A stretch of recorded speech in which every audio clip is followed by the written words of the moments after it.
Às vezes nós, diante de grandes desafios, nós nos vemos incapazes, porque os nossos feitos até hoje não representam muitas coisas, sabe? Talvez você se vê pequeno demais diante daquilo que Deus quer fazer através da sua vida. Eu quero ler junto com você o livro de Êxodo, Êxodo capítulo 3, do verso 1 ao verso 16. Moisés pastoreava o rebanho de seu sogro Jetro, que era sacerdote de Midian. Um dia levou o rebanho para o outro lado do deserto e chegou a Horebe, o monte de Deus. Ali o anjo do Senhor lhe apareceu numa chama de fogo que saía do meio de uma sarça.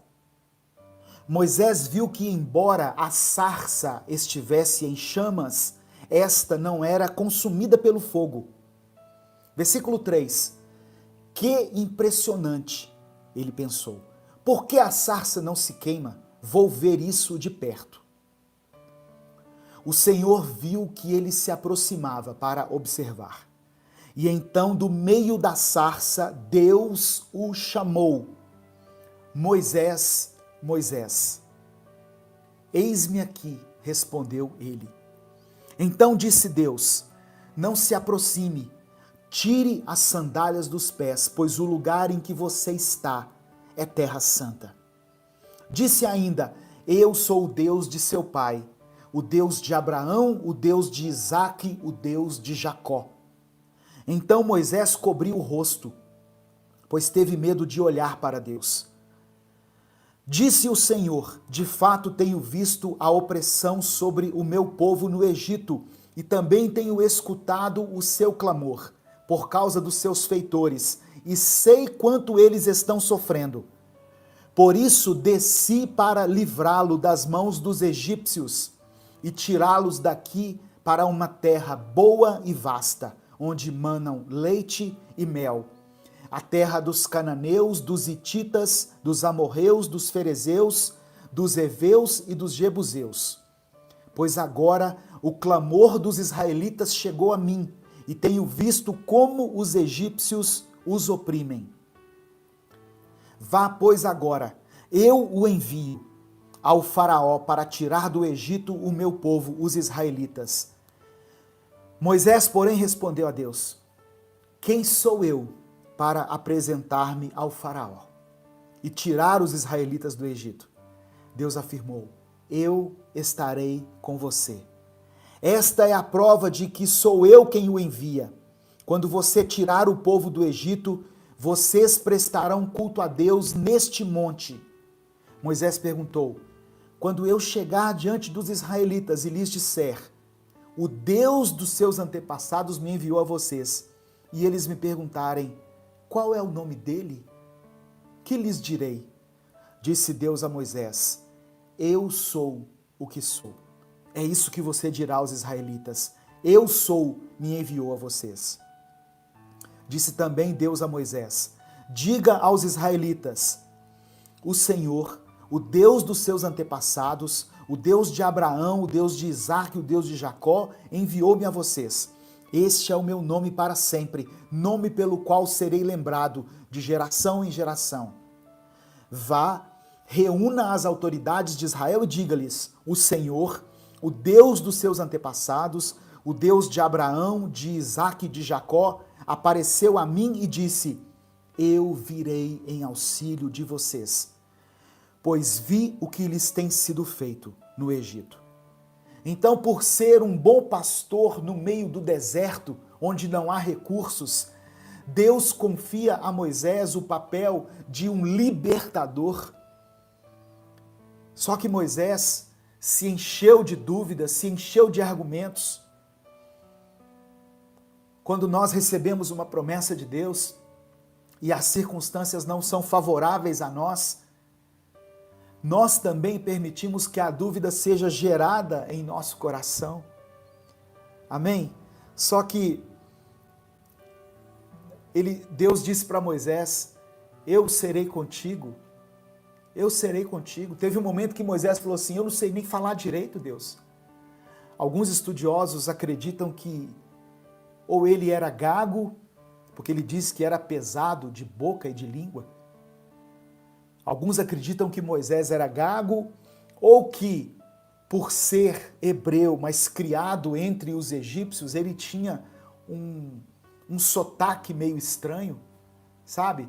Então o fato é que Moisés não se achava capaz de realizar a obra que Deus havia confiado a ele. E nós também somos assim.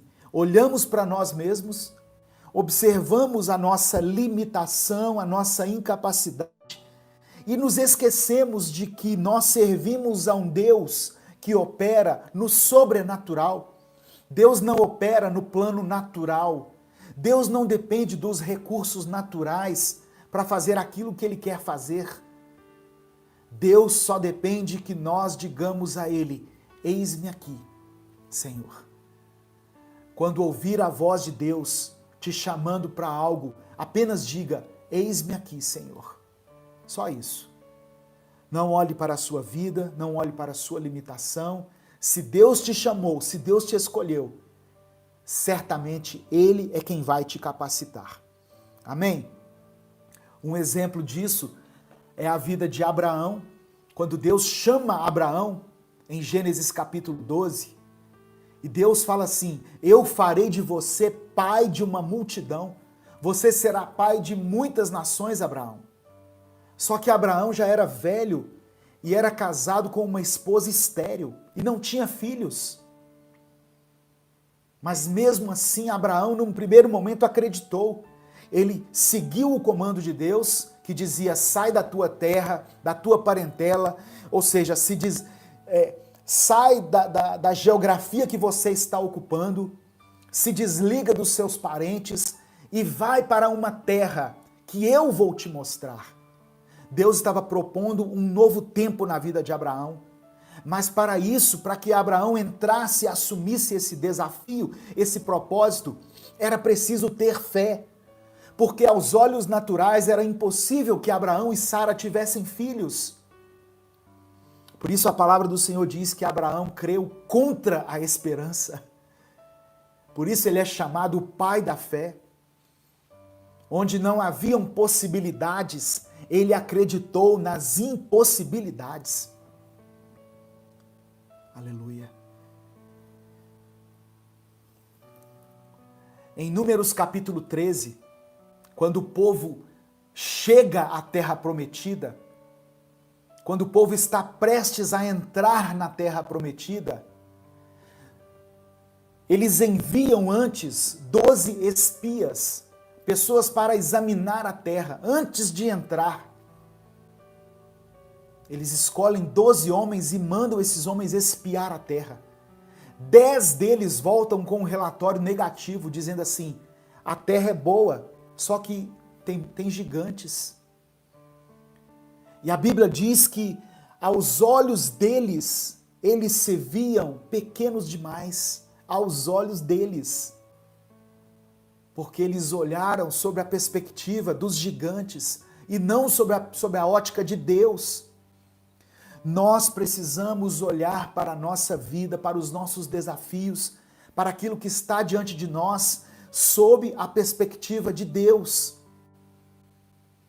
Nós temos que olhar para os nossos problemas, para os nossos gigantes, mas sobre a ótica do Senhor. Não sobre a nossa limitação, sobre as nossas condições, mas sobre as promessas de Deus que estão contidas na palavra a nosso respeito.